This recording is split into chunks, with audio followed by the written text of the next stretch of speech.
So, all right, folks, this is the tune writing colloquium. One of the, I think, one of the highlights of the conference for many folks within the Hymn Society are the three colloquiums we have. Yesterday, we had our text writing colloquium, which will be archived soon. If you missed that and you still want to check out what Alan Hommerding did with his folks, that'll be up soon in the sectionals area of the conference. This is the tune writing colloquium. Tomorrow is the songwriting colloquium. There are two kinds of people on this webinar. There are panelists and there are attendees. The panelists you'll see in front of you, so they can show their video, they can talk and interact just like a regular Zoom meeting. And these folks submitted tunes for our clinician Sally Ann to take a look at and get critique and talk about this. And so they're really they're the stars of the show today. If you're an attendee, that means you can watch this and you can interact via the chat or the Q&A feature, but you can't show your video and you can't talk. We just hope you enjoy watching all this feedback, and we hope you learn a lot. So please do use the chat and Q&A to interact. And this is being recorded, so if you have to leave early or if you miss something because of a tech issue or anything like that, it'll be recorded and archived with all of our other sectionals.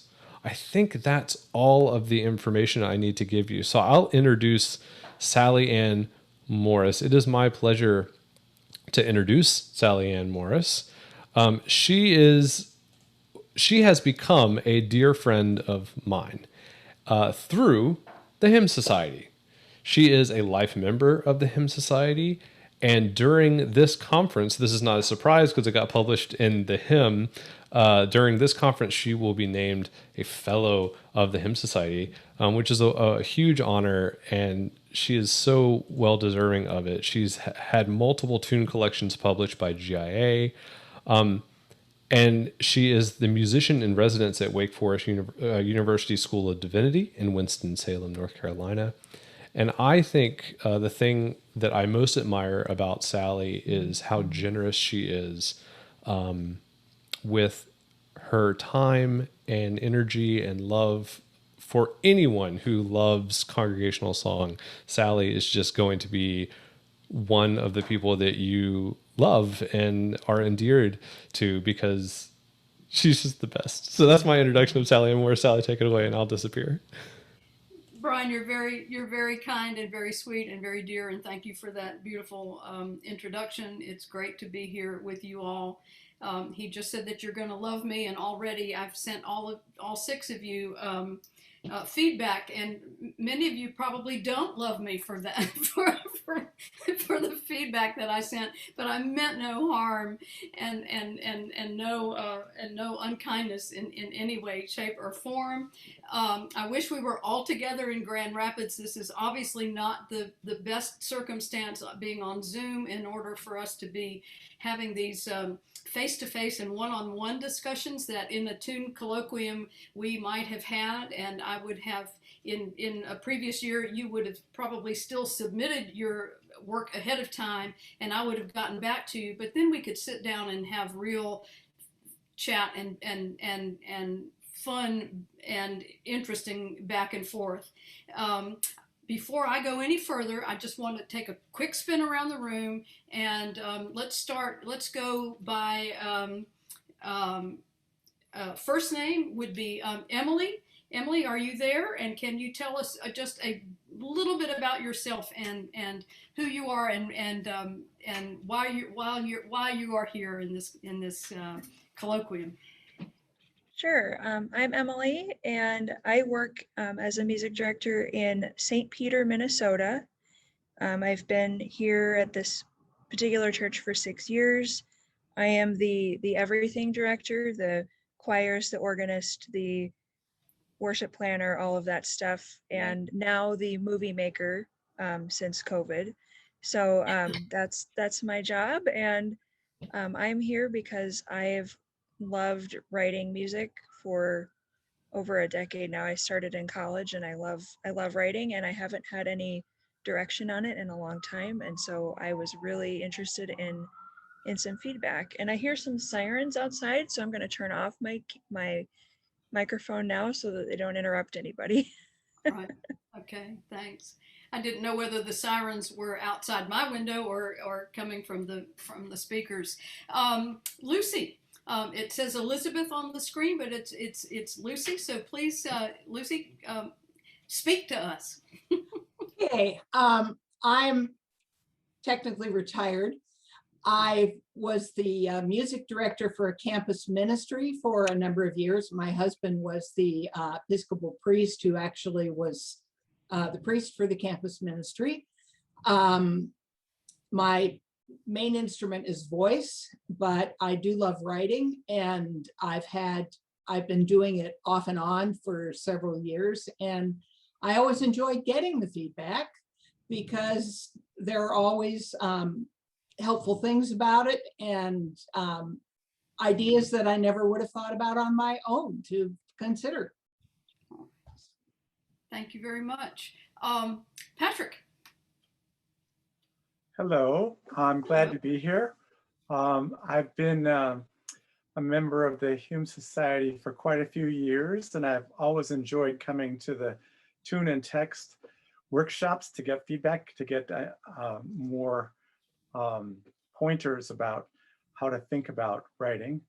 I've had one collection of my hymns, mostly tunes, but some texts published. Yes. And I'm always working on more. I am the music director of an Episcopal church in Cambridge, Massachusetts, where I've been for almost 40 years. I am well past, well, not well, but a little past retirement age, but I don't know when that might happen. So I'm very glad to be here. Thank you. Thank you. And Lucy, remind me where you are. Okay, I'm in Monmouth, Oregon. Okay. Sorry. And what's the temperature there? We're okay now. We're in the 80s. We had 3 days of over 100, and that was awful. But now we're back into more normal stuff. We're back in the 80s, which is more normal for us. All right. All right. And Patrick, I understand about not knowing when it's time to retire, but I figure we'll both know when it's time. So, all right. And Connie Morgenstern. Yeah, hi everybody. I come to this as a writer of words mostly, but somewhere when I was, I said I'm just writing books because I can't write music, and I decided that was a terrible thing to say to myself. So I have in recent years learned more about writing music, and I hope to set some of my stuff. And I have been a choir director. It's not like I don't know anything about music, but yeah, so that's what I am, a writer who wants to get to be a better musician. Right, and you are also in Minnesota, I understand. Wisconsin. You're in Wisconsin. Okay, it's our mutual friend who's in Minnesota. Yeah, I know St. Peter well, though. I was thinking, Emily, which church do you go to? Because I know some people there, as does Sally Ann. Yeah, I'm at First Lutheran Church. Okay. In town. Yep. Okay.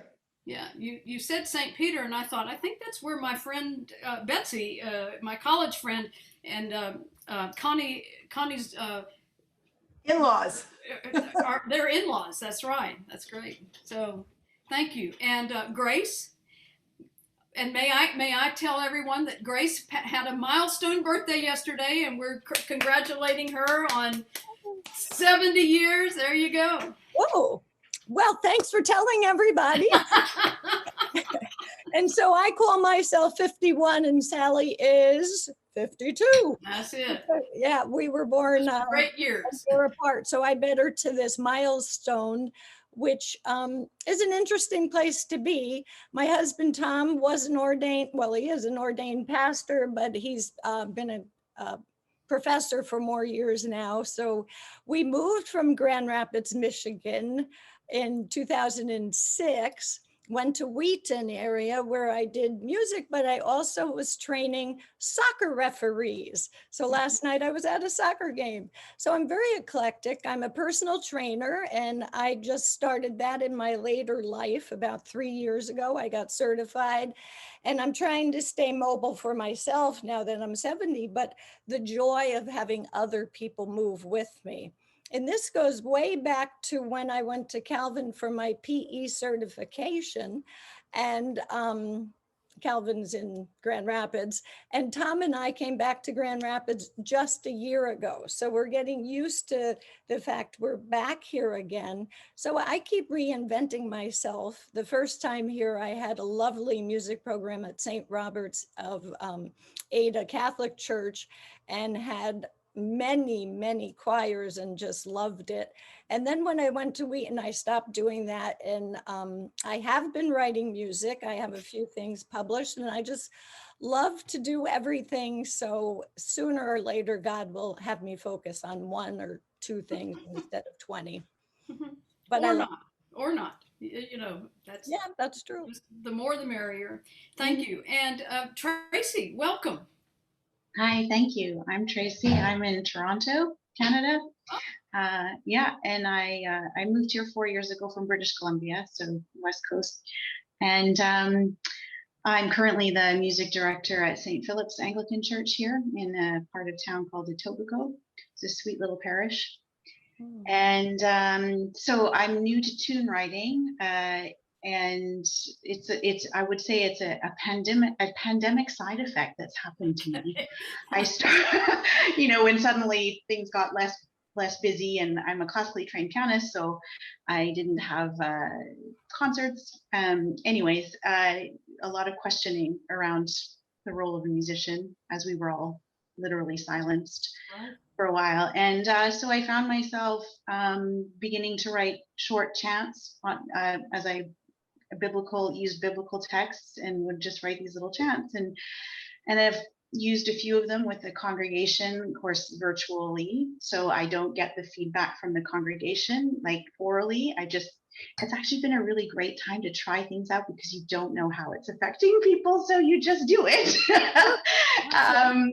But then I would get feedback. Oh, that was a lovely, and this tune that I submitted is the first sort of full blown tune. And like others have said, I'm just really excited for the opportunity to have some feedback and suggestions, because as I said, composing is not something I ever imagined myself doing. So it's kind of a neat thing. And this feels like a really wonderful place to share and learn from. So thanks for being here, Sally Ann. Well, and please, thank you.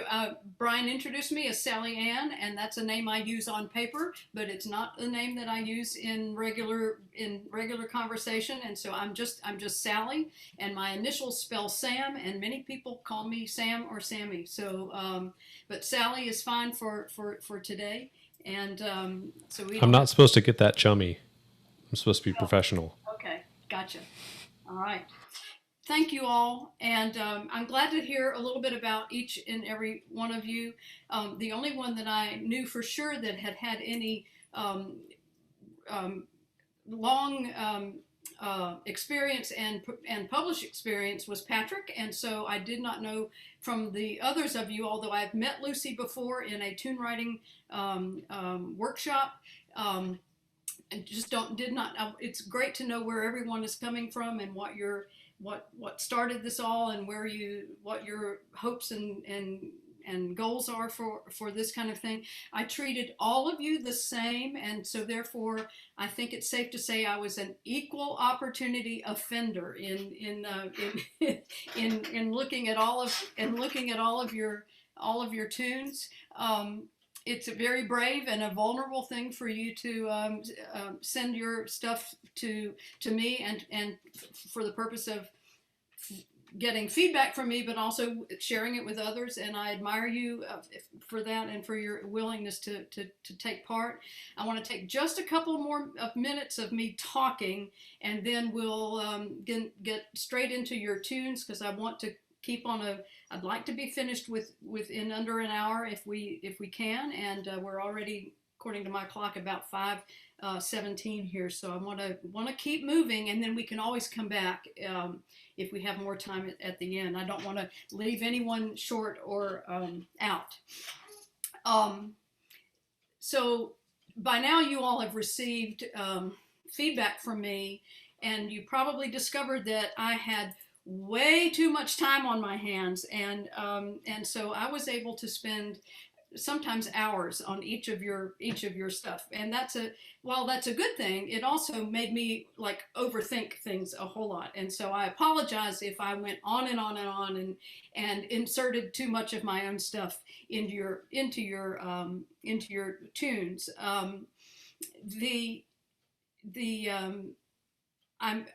Let me remind you, I'm at no harm by that or any disrespect of your work. And it was actually harder than I anticipated to do this in this format of having to write everything out. And that created for me, that's how I process things. And so I did a lot of processing in writing your stuff out. It would have been different if we were sitting here together in person in a classroom at Calvin College. So I apologize if I came across as having rewritten your stuff, and that was not my intention. I'm also someone myself. I'm someone who, when I gave examples and therefore wrote them out, I'm someone who learns by being shown something rather than being told or reading it for myself. So I probably naturally assume that's the case with other people, and so I wrote out examples, but in many cases to you it might have looked like, wow, she's just totally rewritten my whole piece. But be assured you were not alone in that. All 6 of you got to experience that that same circumstance there. I shared this with one of you the other day in an email, and I was reminded that a couple of decades ago, I attended a workshop like this with Al Fedak, one of our esteemed colleagues and hymn writers, very fine hymn writer, and he was leading a workshop at the Hymn Society, and he handed out it was a handout that it's called 37 Tricks of the Trade for tune writing. And I mean, he was very thorough in his helpful hints, and one of them really jumped out of the page at me. And I'd like for you to consider why he might have said that and how that might apply to the things that I said to you. And that is, this one, I don't remember which number it was. It was not 37. It was not number 1, but it was up there. And it is, do not fall in love with your hymn tune. And I would add, my comeback to that is because if you fall in love with your hymn tune, someone could break your heart.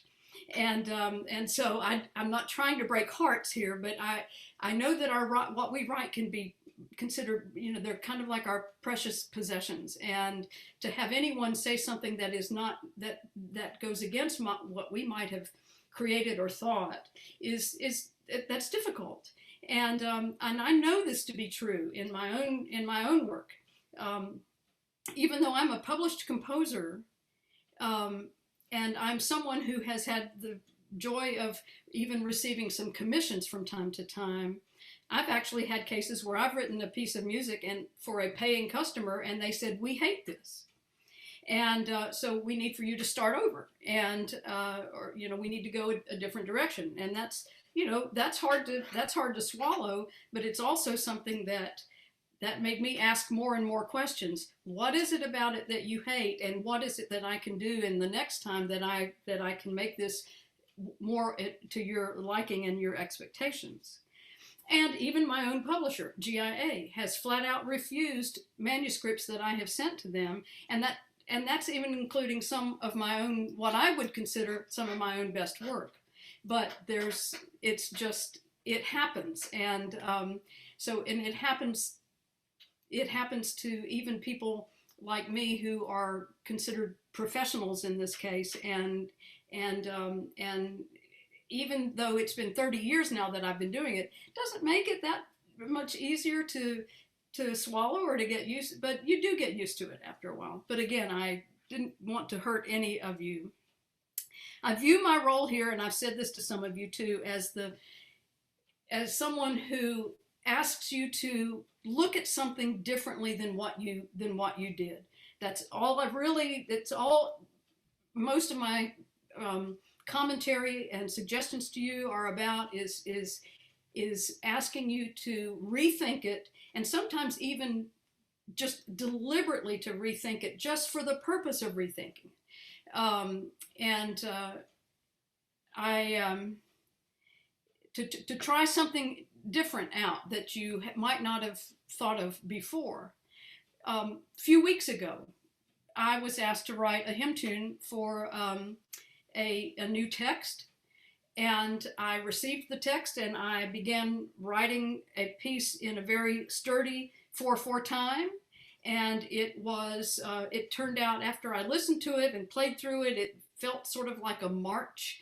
And I looked at what I had written and what the text was saying, and I decided, I think this is a little too, comes across a little too heavy-handed, heavy duty. And I switched it over to 6/8, and immediately it took on a whole new life and a whole new interpretation of the text.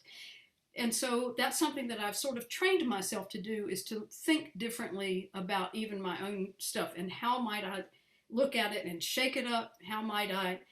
And sometimes I find that, nope, my original idea is absolutely what I wanted and the best one. But it's an exercise that I think that we would all, that I know I benefit from it.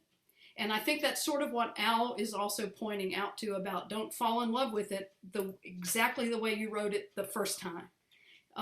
Be your own person to say, what if I thought of it this way? What if I do this? What if I change the key? What if I add, what if I put a different meter? So key signature, meter, those kinds of things you can train yourself to do your own critique, and then send it off to someone whose work you admire and respect, and that you would not be uncomfortable to receive their feedback, and maybe you wouldn't get your heart broken, kind of thing. That's sort of my little words of wisdom. So I'd like to get started, and I would like to go through, if you don't mind, the same order that we all introduced ourselves, which is alphabetical by first name. And so, Emily, I'd like for you to tell us just briefly, if you can, about your tune. And you told me a little story, a quick story about it, and I think other folks would enjoy that too. Sure, thanks, Sally, for that. I really like the text, "O Christ, your heart compassionate." You correct me how to say his name. Herman Strumpfel is how. Yeah, it's Stempfli. Stempfli. Okay, Stempfli. sorry. I don't. Right. It's one of those I had never heard out loud before. Herman He made Stempfli. a joke about it one time. He introduced himself in front of the Hymn Society, and he said, "I think I pronounced that properly." So. That's great. This is my first Hymn Society conference. I just joined a couple months ago, so I'm really excited about all of this. Well, this Herman Stempfli text, "O Christ, your heart compassionate," was put into our hymnal, the Evangelical Lutheran Worship, the Red Book that came out in 2006. It was paired with the tune Colloquium, which is very march-like, that AABA kind of structure. I've always thought of it as majestic or bombastic, or great for, it's written for the day of resurrection, that very glorious Easter text. And I thought, "Oh Christ, your heart compassionate." This isn't a marchy text. It's a very introspective text that I thought really needed a more melodic and introspective and warmer tune. And so I put something in the key of D flat, and tried to warm it up some and soften it. That was really my goal, is just to come up with something different. And I've welcomed Sally's feedback and go for it. Is that enough of it? Is that enough of an intro? That's great, thanks. So Brian, if you will put up, I'll call them slides, but they're PDFs. Emily 1, and we're going to share the screens here, and I'm going to be the player. And I think I would prefer just to do playing and let you all do your own singing, and do that with your mute button on. So please mute yourselves, and then just follow along and sing and sing to yourselves. It doesn't work for us to sing collectively on Zoom, and we will only do the first stanza of all of the examples that we're going to be looking at today. I apologize. We're hoping that the sound is not too wonky, and I apologize if it is, but you are all music readers, and so I think you won't have any trouble. Let us, for the sake of the fact that we are going to be singing by ourselves in our rooms, just sing the melody, just sing in unison. Ready? 1, 2, 3.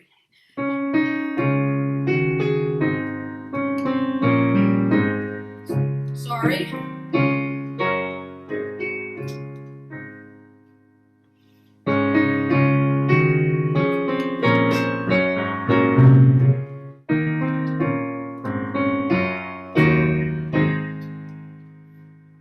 And Brian, you need to scroll. Thank you.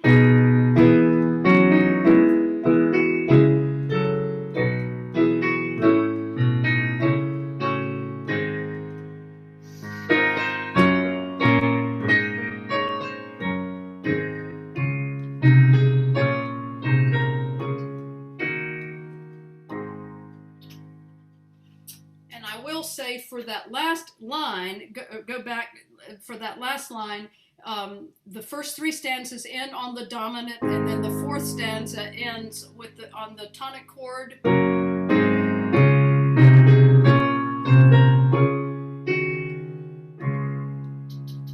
All right. Thank you, Emily. And did you say this is your first hymn tune attempt? I think it was one of my first, yes. Okay. All right. Very much, Brian, I'm going to ask you not to unshare now, please. All right. Thank you. And this particular set is a common meter double 4 stanza poem, which makes it sort of on the long side. And Emily has graciously allowed me to make some of the points that she's done about this. First of all, it's written in what I would consider kind of a classic chorale style. Lots of dense, rich harmony, lots of motion in the particularly in the lower and middle voices. And I felt that for such a long tune with this very long text, of course we didn't sing all 4 stanzas, that she might want to write her accompaniment in such a way that the tune itself gets to be free from the heavier and motion, and that the tune can really soar above the harmonies. Now, I suggested that she might want to use, therefore, white notes. On her page, you saw almost all quarters and eighths, until we got to a cadence, and then there would be half notes. But I would recommend that she might try inserting more white notes that where the harmonies do not change on every melodic change, and that it would lighten the sound a bit. Now I realize she just described this as being something that has to do with compassion. I'm not sure that my suggestions would not demonstrate that also. But I felt that over the course of 4 stanzas that it might be a little much. I also asked her at the end of the second line for her to return to the tonic chord. Each of her 3, it's a 4-line hymn and or 4-line melody, I should say, and each one of her lines ends with the dominant chord. Even that mysteriously and interesting inharmonic modulation that she did in line 3 still ends on the G sharp, which is the same as the A flat, inharmonically the same as the A flat chord, which has the feel of the dominant. And in most hymn writing, you typically have either a back and forth between the tonic and the dominant, or tonic to maybe the subdominant or to a relative minor or somewhere, but typically not to have all the lines end on the same chord, in this case the dominant. So I suggested that because the text comes to a period at the end of that second line, that she return to the tonic to give us the sense of that thought process that Herman was doing has come to an end there.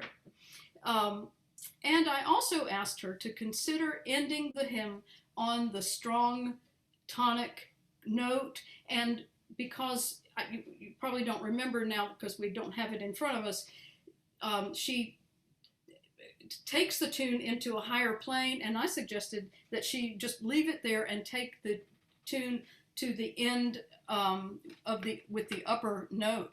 So I would like to take a look at my draft, and again, Emily's graciously agreed to let me do that. So Brian, Emily, number 2.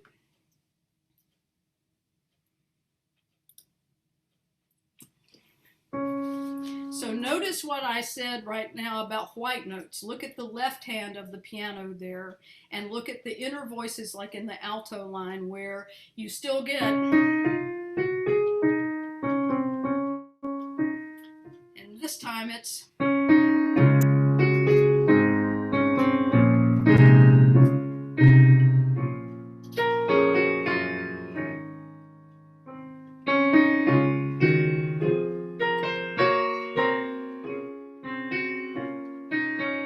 Brian, you can scroll please.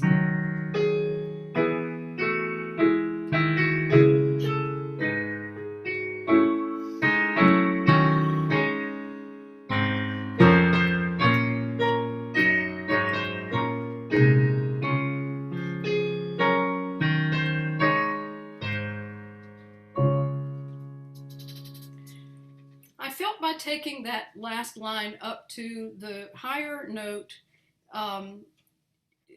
Herman's text brightens at that last line in each of the stanzas, and I feel that it can support going into the upper octave rather than the lower.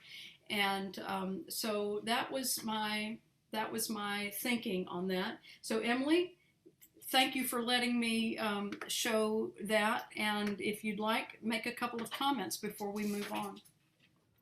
I just wanted to thank you again, Sally. I told her in our email exchange I absolutely love ending it up on that higher note.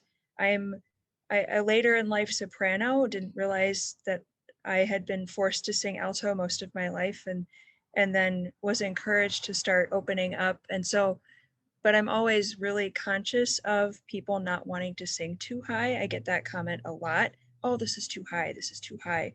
And but I like that way that ending soars a lot better than my original.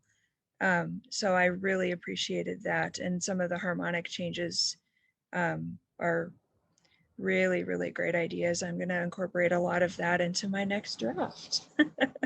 So Good. Thank you very much, Sally. You're very welcome. I wanted to also mention that Emily had told me that she would like to turn this into a concertato, which is an anthem version of this tune that also incorporates other instruments and also the congregation. And so by doing that, she gives herself 4 stanzas of different possibilities and opportunities. And so she can use that heavier chorale version in one of those. And she can use perhaps a lesser accompaniment like I showed in one of them. And she has all kinds of options. I even threw out a possibility for her that a radical idea of taking one of the stanzas and turning it into a very spare minor. Brian, number 3, and this is just 4 bars. Emily, number 3. Are you there, bud? Okay.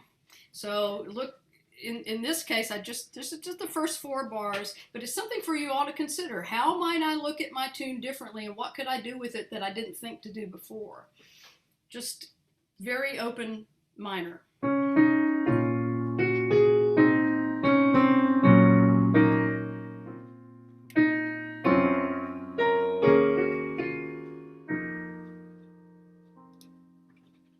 There you go. There you go. See, you can take your tunes and play all sorts of tricks on them, and I encourage you to experiment with them in such a way. Emily, thank you for sharing.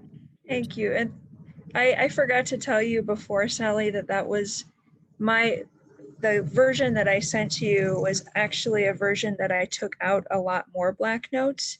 My original has like 16ths and very much more Bach. Like yeah. there's a lot going on, and I had that chorale. And so you're very right. I had that chorale mentality going on in my mind. And so I love the idea just to lighten it up. It's a really good idea.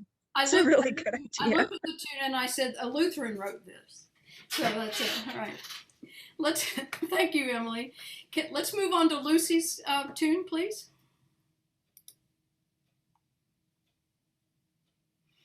And Brian, I'd like for you to, while Lucy is talking, give us just a little brief history of this tune, Lucy, please. All right. I love this text. Richard Leach last year presented his new collection, and there is a tune in that collection that was written by Amanda Husband. And after I got the book and read through everything, I thought I would really like to do something in 4 parts to go with this tune, or to go with this text rather. And initially I was thinking, oh, this would be just for choir, which is why I put it in such a high key. Oh, now you just stole my thunder about, I was going to ask them to look at your tune and say, what's the first thing you notice here? Sorry about that. That's all right. And so Sally wrote, and she said, the key is too high. And so I'm assuming the next one is going to be, are you going to put all my revisions in? I am. So Brian, scroll down to the third, where we can see the 3rd line of Lucy's first. You'll see how high it goes on the 3rd line. So notice that she's got us up there in the stratosphere and talking about aging sopranos. The church choir where I was most recently employed, and I'm semi-retired from that now, but I had sopranos who could no longer have reached this, and so even just as a choir piece, much less the congregation being able to do it. So I just simply asked that she can reconsider what key to put it down in something that was in a more neutral range, which also meant that she would have to do some differences in the lower voices, particularly in the bass voices, and how she configured her chords. Thank you, Brian. Let's move to Lucy number 2.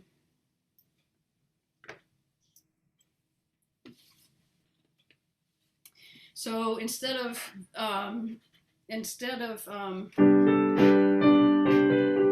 so we are now in this key. So again, I'm going to play this, and you sing along at home, and we will hear her tune.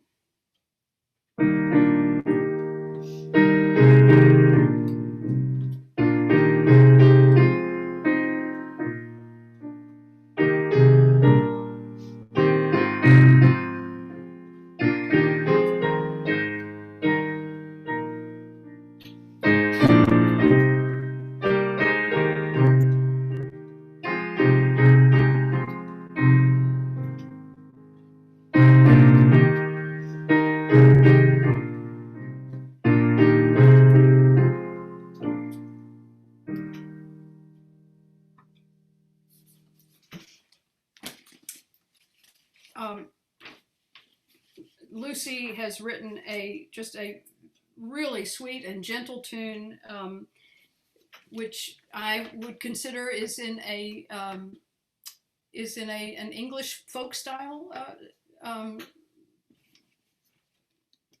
and which is very well suited for a carol such as this. And the 3/4 meter, which is her original meter on this, has a fairly regular rhythmic pattern. And so this is where I started asking Lucy the series of what ifs. And the what if that I proposed is that she look at other meters in which to cast this tune. And so I suggested that she experiment with good old 4/4, and also that she look at a 6/8 version of that. And she was very she's a really good sport, and so she in fact did that. I did send her examples of what a 4/4 version might look like, and also a 6/8 version would look like. And so why don't we take a look at the 4/4 setting? So this would be Lucy 3, Brian.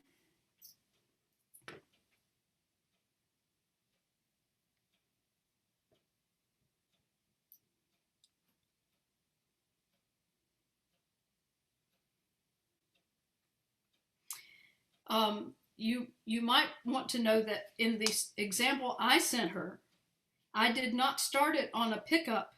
I started it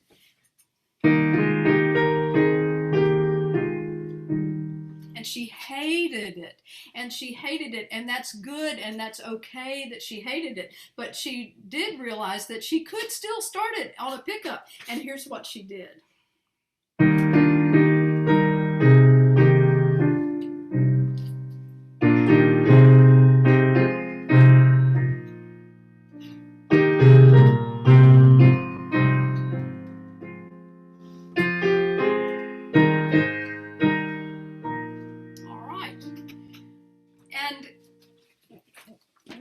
That I notice about it being in the 4/4 is that it gives the tune more breadth, and it makes it gives it more weight, and it makes it strikes me as being more serious in this version, and that's not necessarily a good thing or a bad thing, but with this particular text, it might not be the best choice. But it's again, it's the exercise of doing this that helps you compare your first idea with a new idea, and you may discover in I suspect this is not your favorite setting of it, is it, Lucy? No, it's not, but Right. It was interesting to try it. And I didn't say I hated the other one, but I didn't like it. All right. Brian, let's move to the 6/8 version. But just notice when you change it up to a different meter, how you get a different interpretation of what the words are saying. And so take a look at this before I play it. So the key signature is 6/8, but look at really what she did here.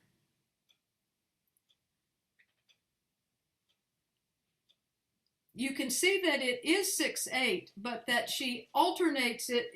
She's done the duple triple trick with it, where it's a mixed meter. So she goes back and forth from the 2 beats of the 6/8 to 3 beats of a 3/4 So here's the effect of that.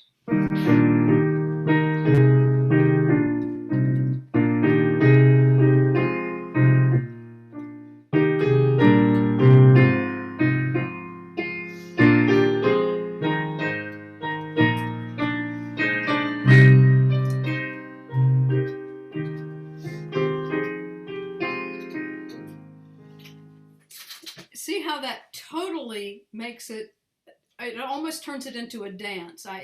This is in the style of the Geneva Psalter tunes, which are based in dance tunes, and I felt that it was really fascinating. The sample I sent her was just in good old 6/8, and then she even turns it to something else there. So feel free to make comments, everyone. But Lucy, I hope you enjoy doing these examples, and you were, like I said, a good sport to do it. Well, now the 6/8, my memory is that I took off from what you sent me in 6/8. No, I put more syncopation in it, but that's all right. I'm not going to trouble everyone with. Well, I just remember reading through your rhythm and going, no, oh, interesting.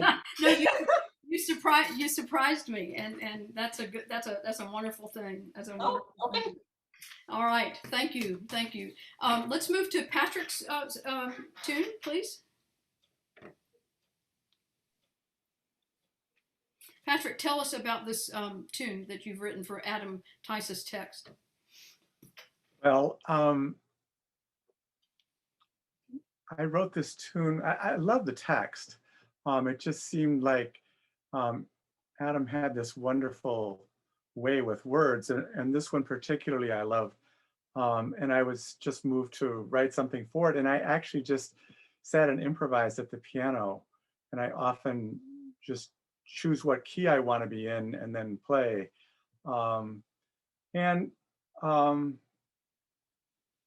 So I can't remember details. I know I didn't rewrite it a lot. I know I worked on it for a little while, but I felt like it kind of did what I wanted it to. So good. That's all. Good, thank you, and thank you for sending it. I'm going to play it, and Patrick, I apologize if I miss notes. I apologize to all of you for missing notes. Emily, I know I hit a couple of clunkers in your tune earlier. It's just I'm reading off the screen here, and it's well, I'm not going to make excuses. I make mistakes. I do. Okay, so. Patrick, I'm going to take it in a, is that about the right tempo, I think? Yeah, that's good.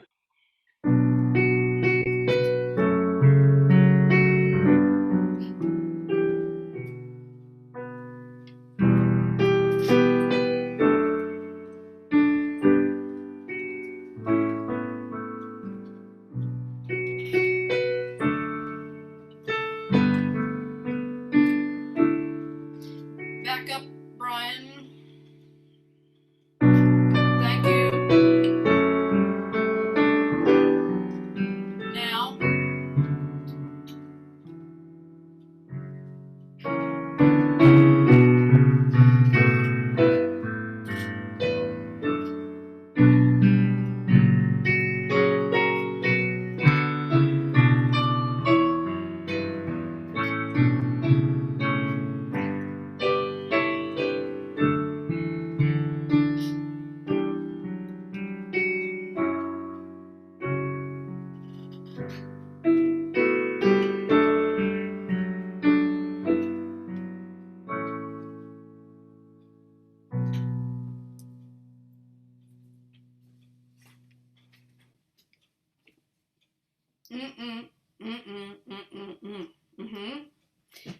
Brian, please stay on this for a while.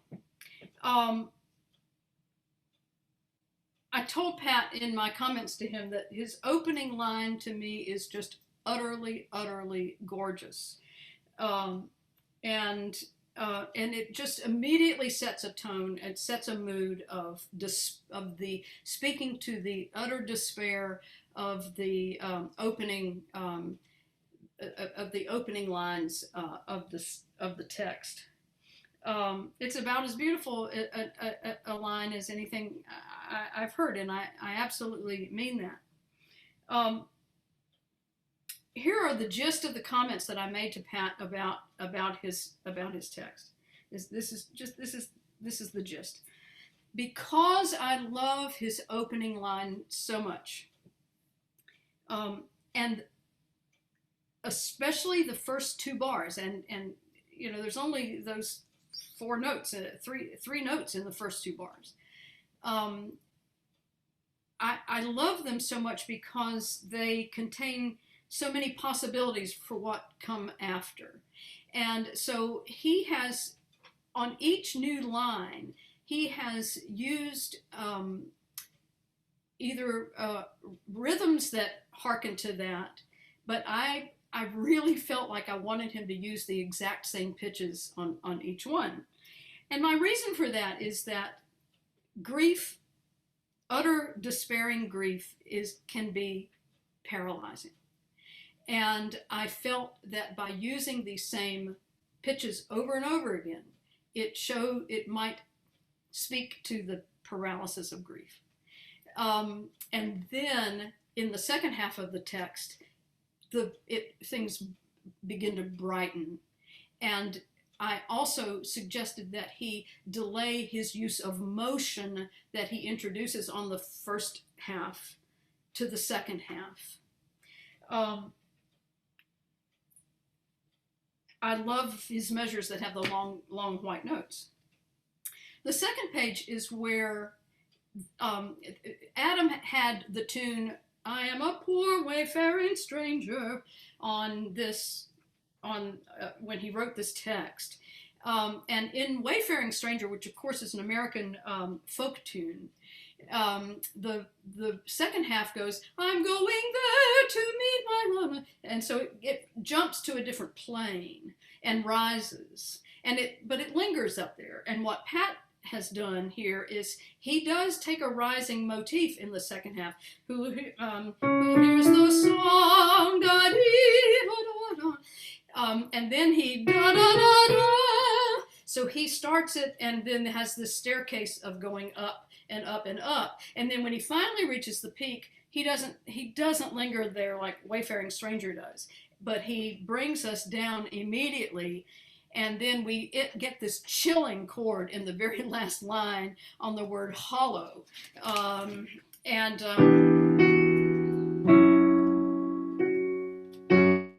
open fifths there on hollow. And then we stay pretty hollow until we get to the very last chord on the open fifth of "Within My Tears."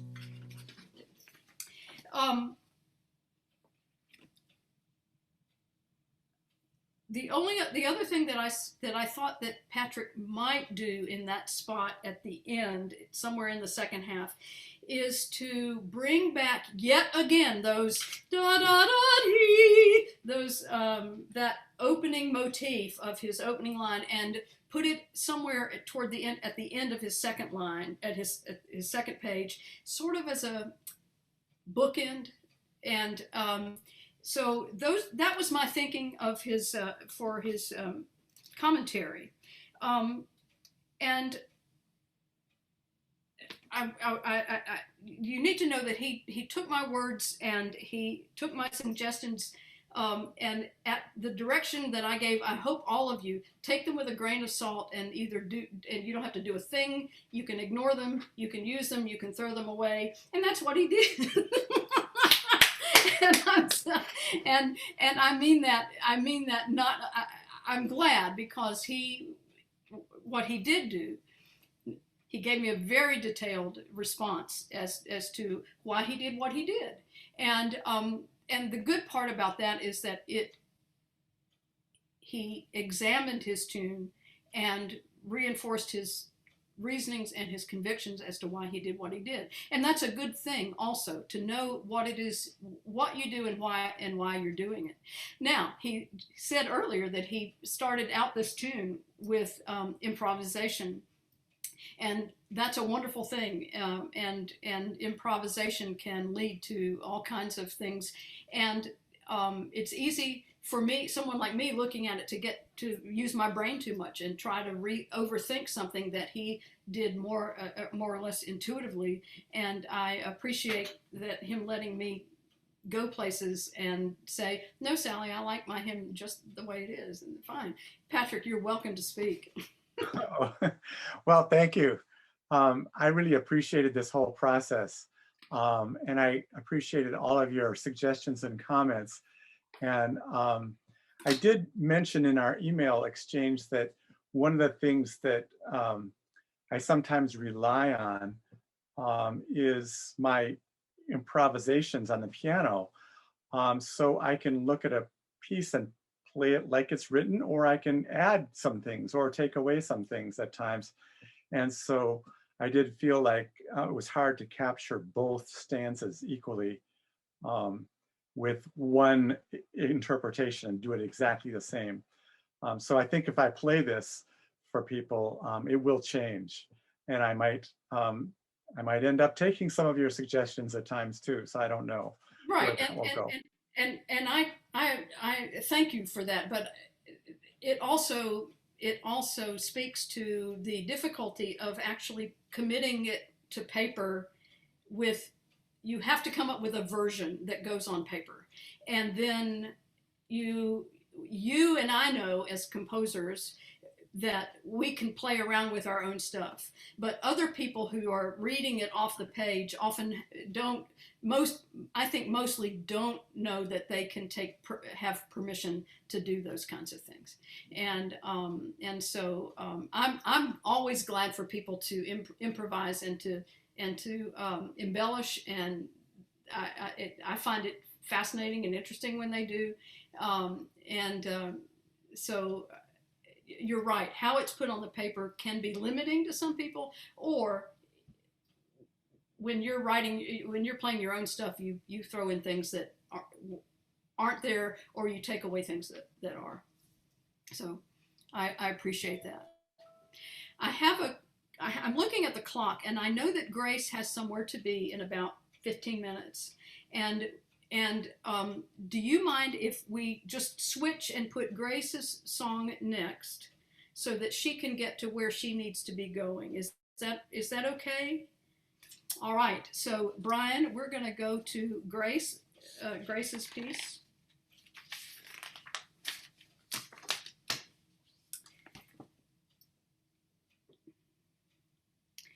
So this is what Grace sent me, and I was really intrigued when I first saw it, and I'll play it for you, but this is what I saw first. It's got 3 sharps. It's in the key of A, and she starts on an A and she ends on an A, but then the next chord is a G and not a G sharp.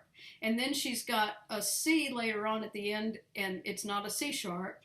And so nowhere does she have chords that are built on the tones of A, of the key of A.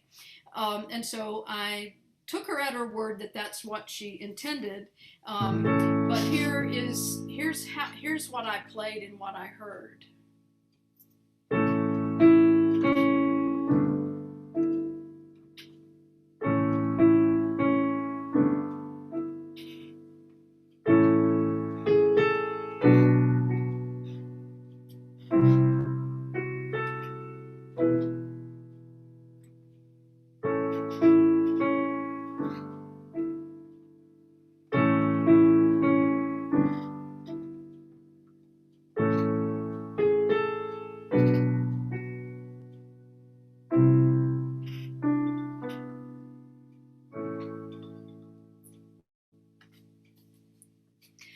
Well, I flat out just went crazy over the first progression from A to G. And I thought, this is jazz. She's written jazz, and I just didn't notice it until I played it. And I just thought it was stunningly beautiful, and it instantly grabs our attention with those first 2 chords, and yet it's a Christmas carol. It's a lullaby, and it has that quiet ambiance to it, and that lilt of the 3/4 time.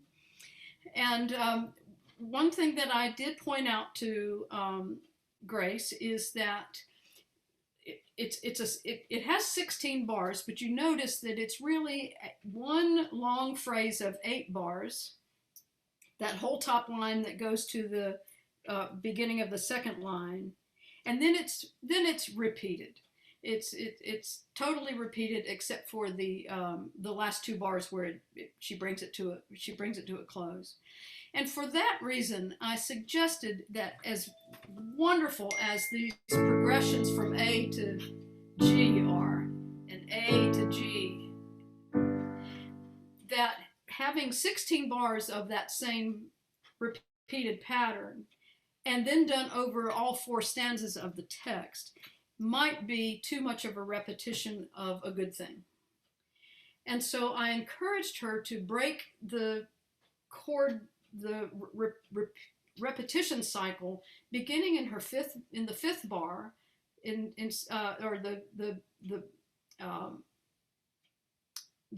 in the 5th bar and not returning to the A after bar 4, but go somewhere else. And then on her second iteration of the long phrase, that she introduce more chords that contain more color, but that do not interfere with the simplicity and the ambiance of the melody. She was also a very good sport about that, and so I'm going to show you what I suggested to her. Well, I'm not going to show you that. I'm going to show you what she did with my suggestions. So I suggested that she do something different in bar 5 and then do a different series and progression of chords in her second half. So Brian, Grace number 2. And this time she took the time, and thank you, Grace, for having realized a piano part. I'd like to just focus on the tune part where we have after the repeat, the bar line in measure 5. And I'd like to play for you what she did here.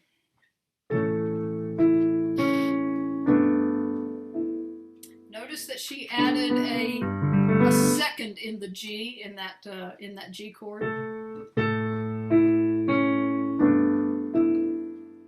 And so she repeats that. And now she goes to an F sharp minor.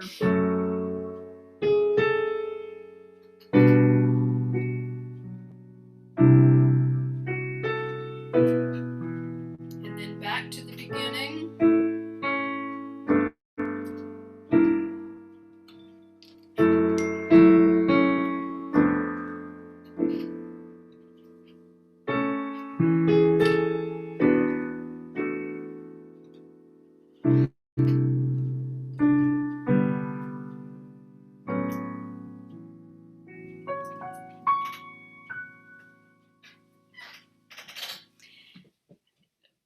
She just put jazz chords all through and changed and notice the bass line, the downward motion in the bass line of the second half. Whoops. Ooh.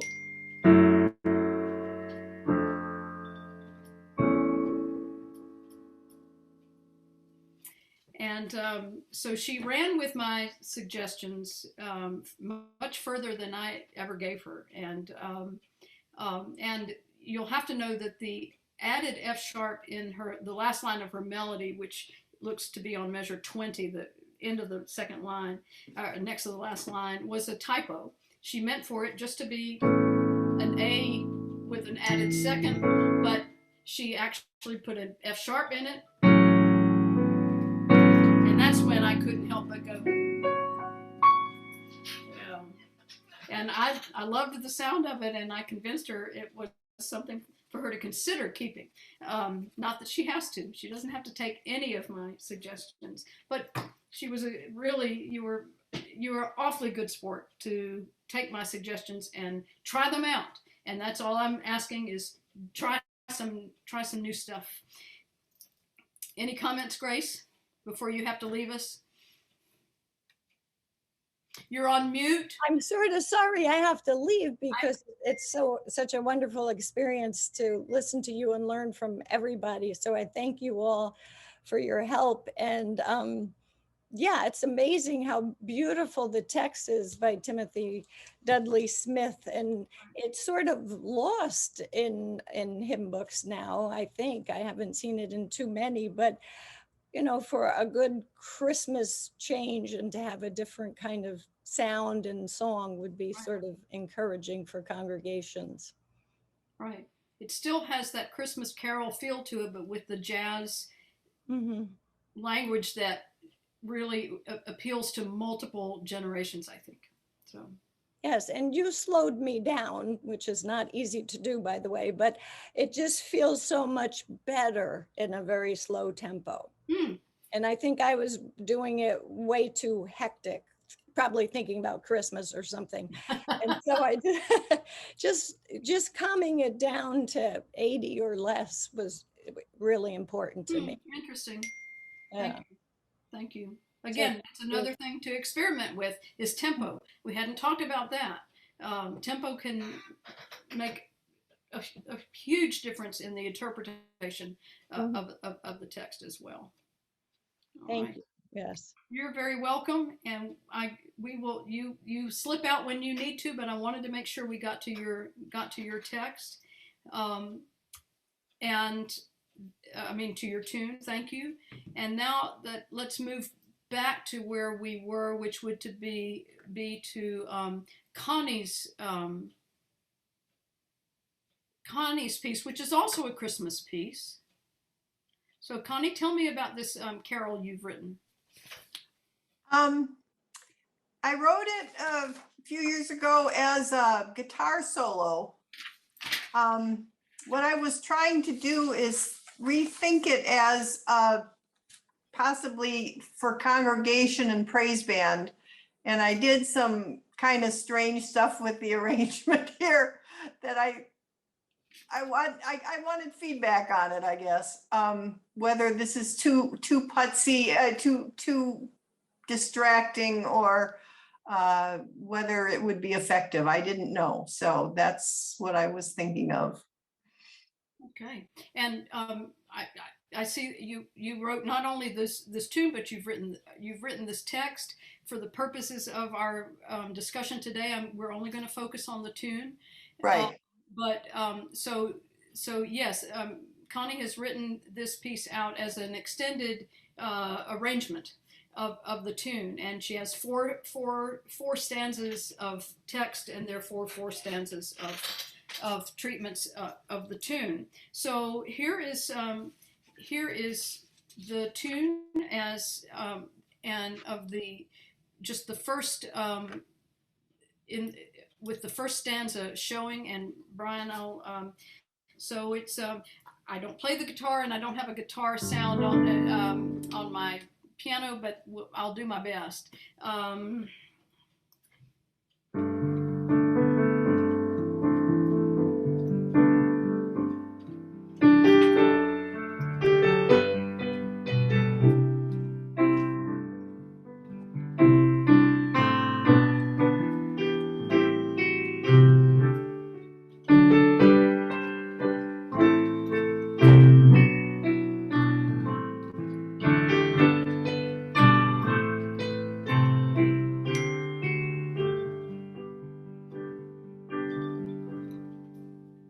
What a sweet carol that anybody in your congregation should be able to sing. I would think this would be easily picked up by just about anyone. It's in a sort of a Celtic folk style, and I think that it's instantly singable by just about anyone with very little with ease. And that's a an instantly accessible piece is a good thing.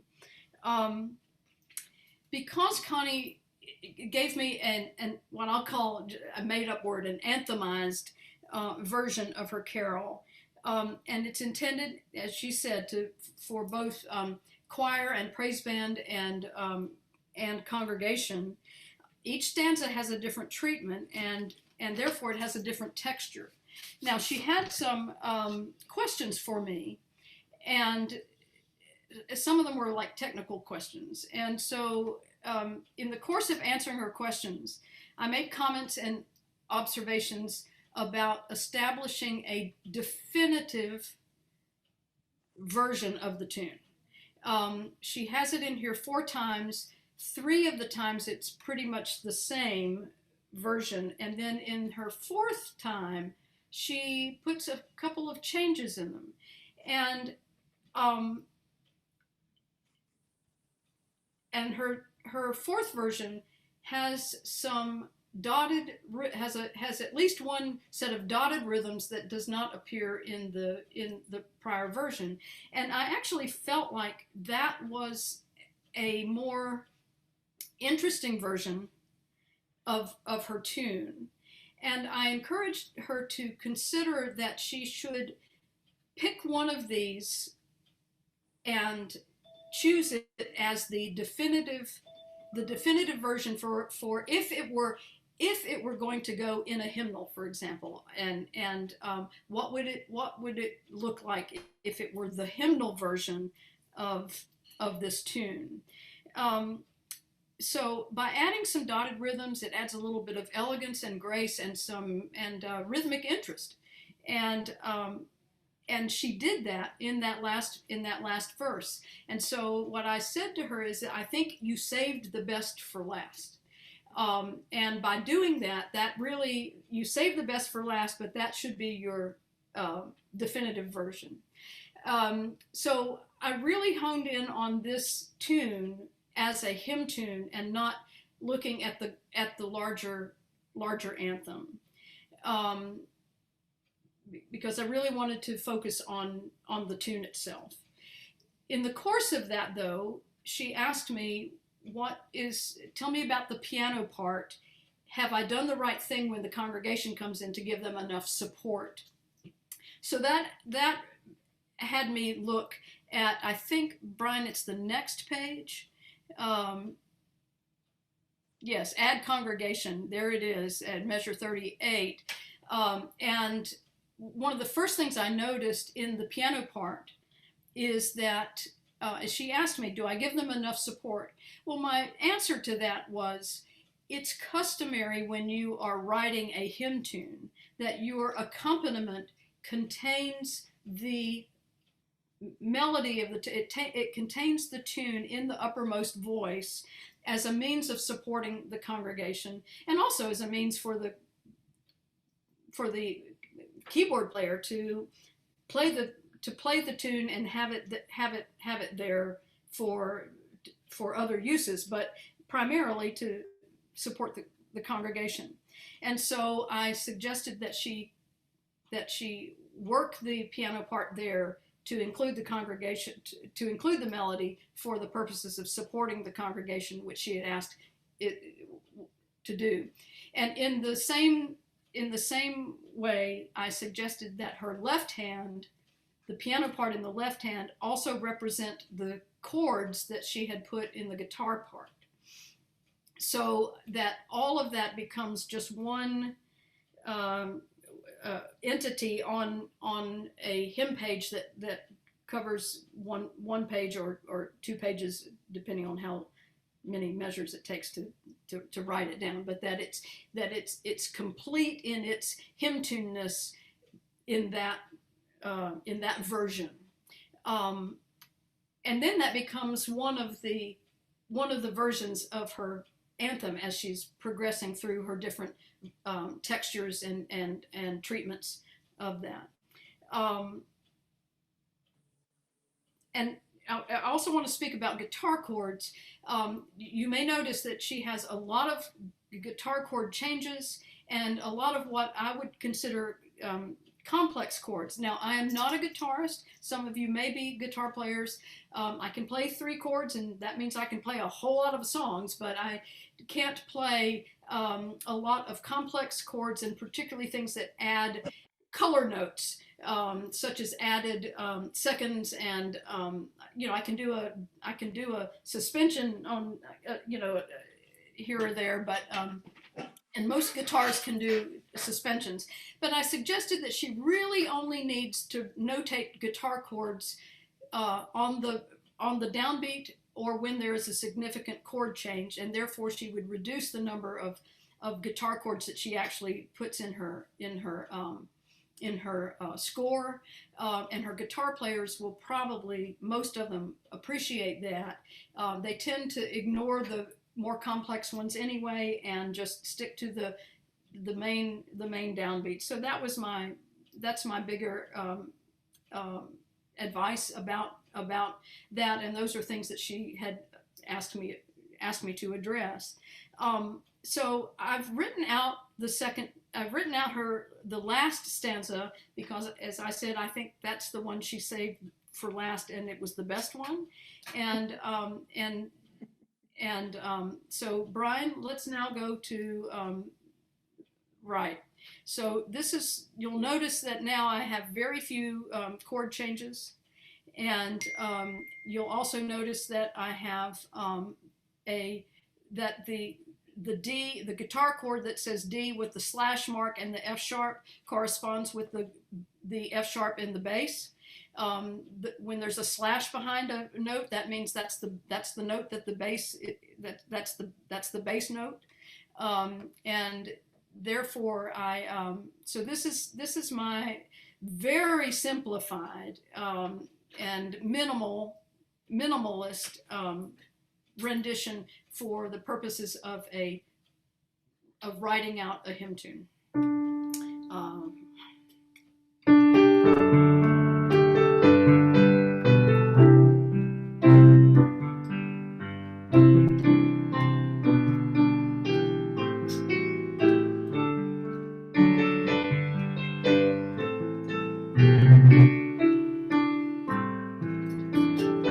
Sorry.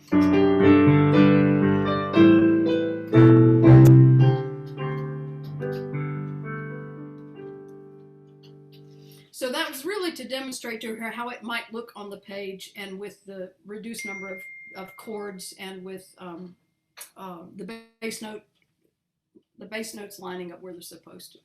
So thank you, Connie, for asking me those questions. And I mentioned these other things because a lot of folks might not,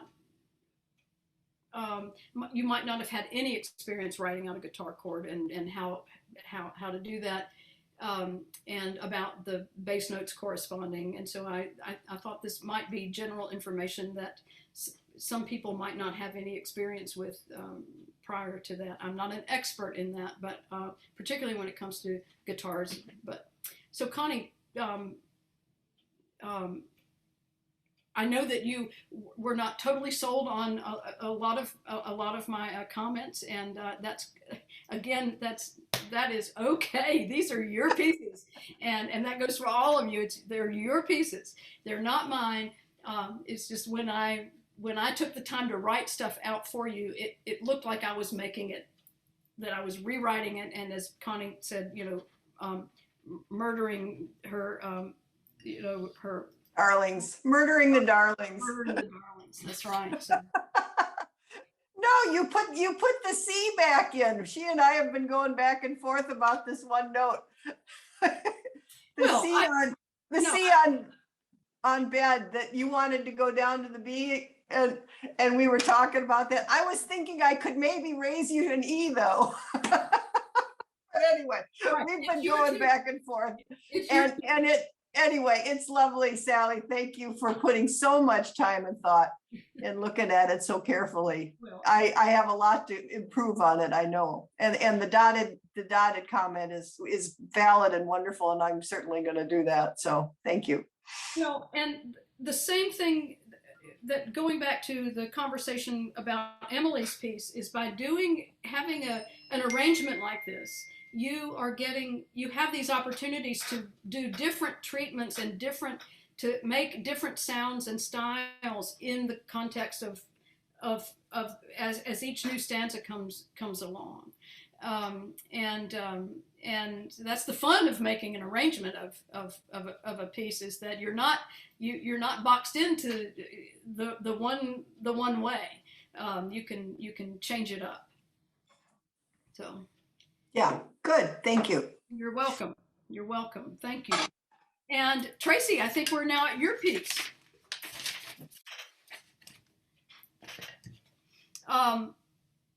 Tell us about you. I'm just intrigued that you picked this song. So tell us. Well, okay, so a year ago in June, I became a grandmother, and I wrote this. So these words, this is "My Life Flows On, an Endless Song," which I know is a beloved sacred tune and text for a lot of people. And I've always loved the text, and I confess I've never loved the tune. Don't hate it, but anyways, when my grandson Charlie was born, I found myself continually, how can I keep from singing? Like, this has been a refrain my whole life. And when your comments came back, you said, it was earthy. And I realized too, like it's a rhythm. It was really the rhythm of it. And I was driving from Toronto to our family cottage in the Thousand Islands, which is rock and pine, and anticipating spending the whole summer with my son, his wife, and my new grandson. And these words were going through my head, and this tune for the refrain is what came to me. And as I spent the summer there, I was literally walking barefoot in the soft rocks and mosses and rocking him. And eventually I wanted the verse, like the refrain, had this lilt to it, and I wanted the verse to be like a little bit longer and smoother, but very much a guitar and some percussion under it as the grounding source of it. So that's sort of how it was birthed out of those experiences. All right. Thank you for that description, and that tells me a lot about your not loving my suggestion about the refrain, and that because you started with the refrain, and I get that. Well, but I love this to go to the major. I love that, and I've been playing around. Context matters, and now I can understand where you're coming from. So again, I don't have a guitar here, but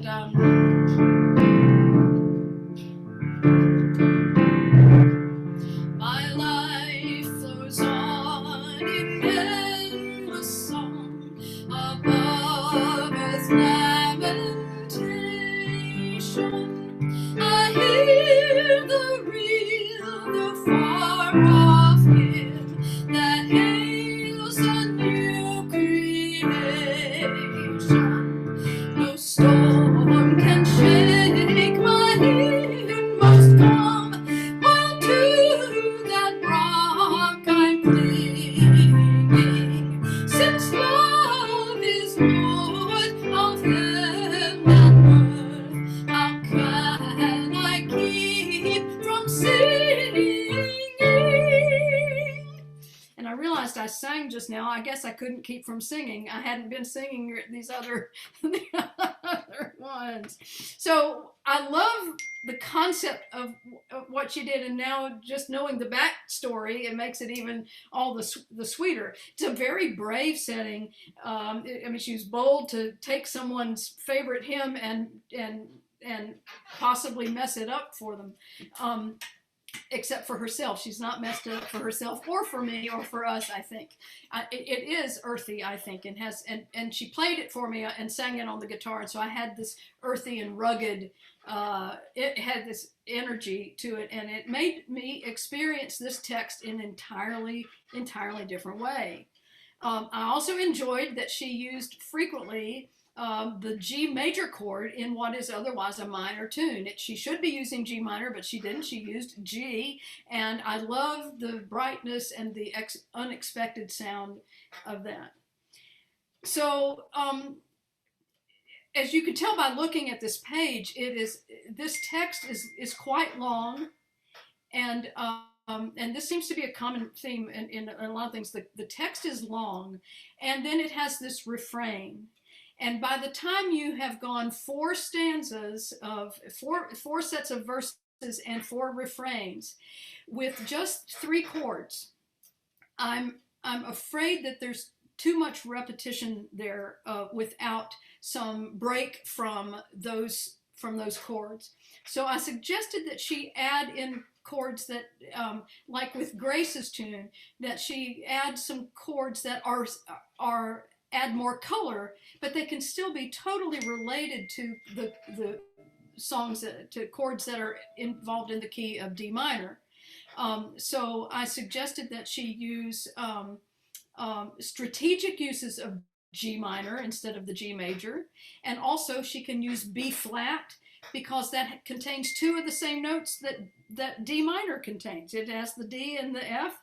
It just adds the B flat. Those are related chords, and that she by adding in some more chords of colored chords, it not only breaks the static harmony, but it also adds forward motion and direction, and I think it helps to propel the tune. So I made a drastic decision, and she's already spilled the beans, that I suggested that the refrain deserves to be set aside as its own sound.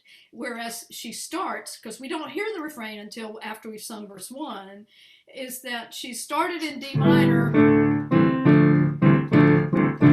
and I suggested that we might have a shift, and it doesn't have to be a long one, but some sort of a shift to major somewhere, and there I thought that she might do that on the refrain.